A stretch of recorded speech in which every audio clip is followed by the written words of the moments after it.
Vijayawada parliament YCP అభ్యర్థి కేశినేని నానిని ప్రజలు ఓన్ చేసుకుంటున్నారని కేశినేని హైమ వెల్లడించారు. ఎన్నికల ప్రచారంలో భాగంగా విజయవాడ వెస్ట్ నియోజకవర్గంలో హైమ పర్యటించారు.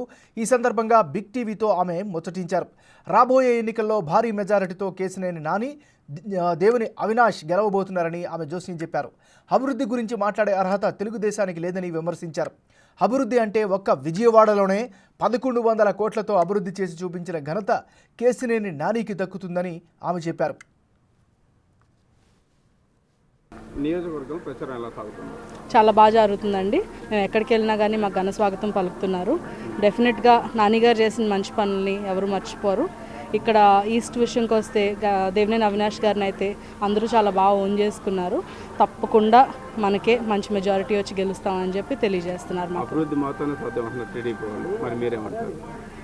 వాళ్ళు ఏం చేశారో చెప్పండి. గత 5 ఏళ్ళుగా ఇప్పుడు గద్దే రామ్మోహన్ గారు ఇక్కడ గెలిచారు. 5 ఏళ్ళ నుంచి ఆయన హెల్త్ని ప్రొటెక్ట్ చేసుకోవడం కోసం ఇంట్లో ఉన్నారు.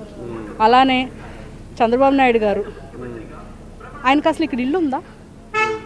ఆంధ్రప్రదేశ్లో ఆయన సీఎం అవుదాం అనుకుంటున్నారు. ఆయనకు అసలు ఆంధ్రప్రదేశ్లో ఉండేది ఎక్కడ? ఆయన అమరావతిని క్యాపిటల్ చేద్దాం అనుకుంటున్నారు.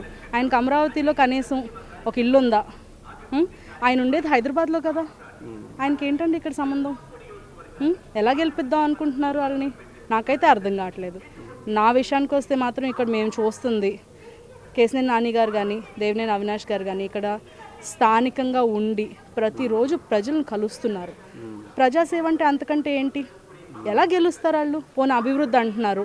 అమరావతి మీద వాళ్ళు ఖర్చు పెట్టిన ఒక 10,000 కోట్లు తప్ప ఎక్కడేం అభివృద్ధి చేశారు వాళ్ళు ఉన్నప్పుడు 14 to 19 నాకు తెలియట్లేదు.